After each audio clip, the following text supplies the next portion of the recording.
Այլ հայացք Իրանի դեմ պատերազմին եւ Միացյալ Նահանգների վրա դրա ազդեցությանը։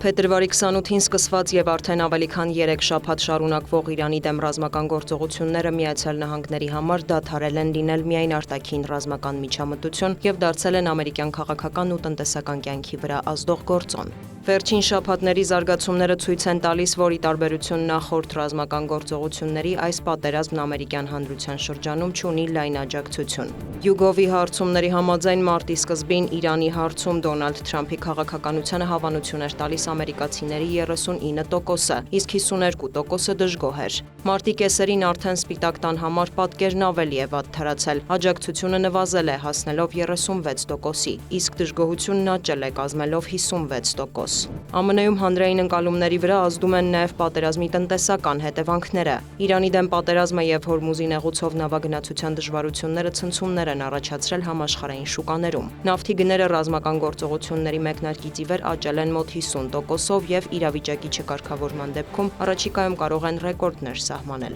Ստեղծված ճգնաժամը հատկապես բացասաբար է ազդել ծոցի երկրների էներգակիրներից կախվածություն ունեցող եվրոպական եւ ասիական մի շարք երկրների վրա։ Միացյալ Նահանգները նման կախվածություն չունի, սակայն նավթի գների աճը որոշակի ազդեցություն է թողել նաև ամերիկյան տնտեսության վրա։ ԱՄՆ էներգետիկ տեղեկատվության վարչության տվյալով երկրում բենզինի միջին գինն աճել է 8-ից 12%-ով։ Դրա հետևանքով բարձրանում են տրանսպորտային ծախսերը, ուժեղանում է գնաճային ճնշումը եւ նվազում է սպառողների վստահությունը։ Միաժամանակ աճում են նաև պետական ծախսերը։ Իրանի դեմ պատերազմի շրջանակում ԱՄՆ-ն արդեն ծախսել է մի քանի տասնյակ միլիարդ դոլար։ Ըստ Washington Post-ի Պենտագոնը Սպիտակ տանը խնդրել է Կոնգրես ներկայացնել ավելի քան 200 միլիարդ դոլարի բյուջետային հայտ Իրանի դեմ պատերազմի հետագա ֆինանսավորման համար։ Շարունակվող ռազմական գործողությունների ավարտի եւ իրավիճակի հանգուցալուծման հետ կապված անորոշությունը, աճող ծախսերը միայն մեծացնում են դժգոհությունը։ Հարցումների համաձայն ամերիկացիների 48%-ը մտավախություն ունի, որ այս հակամարտությունը կարող է վերածվել երկարատև պատերազմի։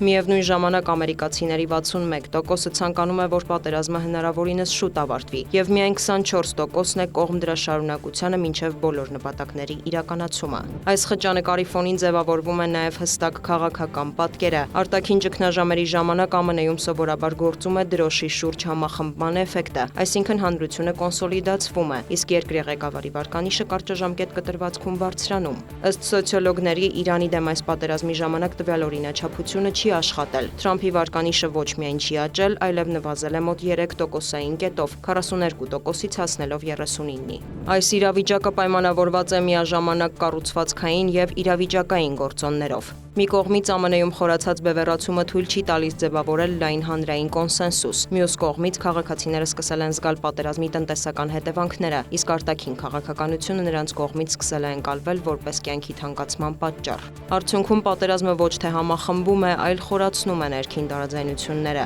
Միաժամանակ լարվածություն է նկատվում Թրամփի վարչակազմի ներսում։ Իրանի հարցում տարբերվող մոտեցումները ձևավորում են մրցակցող խմբեր։ Այս ֆոնին հակահետախուզության ղեկավարի հրաժարականը կարելի է դիտարկել որպես այդ տարաձայնությունների վառ դրսևորում, որը փաստում է անգամ անվտանգության համակարգում չկա միասնականություն։ Այս միտումները հատկապես կարևոր են նոյեմբերին սպասվող ԱՄՆ Կոնգրեսի միջանկյալ ընտրությունների համատեքստում։ Այս տարի թարմացվելու են ներկայացուցիչների պալատի բոլոր 435 տեղերը եւ Սենատի մոտ 1/3-ը, ինչպես նաեւ անցկացվելու են նահանգապետերի եւ տեղական ընտրություններ։ Պատմականորեն միջանկյալ ընտրությունները հաճախ վերածվում են գործող իշխանության քաղաքականության գնահատականի եւ իշխող կուսակցությունը սովորաբար կոնգրեսում կորցնում է մեծամասնությունը։ Այս պայմաններում Իրանի դեմ պատերազմը կարող է դառնալ որոշիչ գործոն։ Մի կողմից հանրապետականները շեշտադրում են ուժը եւ ազգային անվտանգությունը, մյուս կողմից դեմոկրատները կենտրոնանում են տնտեսական հետևանքների եւ որոշումների արդյունավետության վրա։ Արդյունքում պատերազմը վերածվում է ներքաղաքական պայքարի առանցքային թեմայի։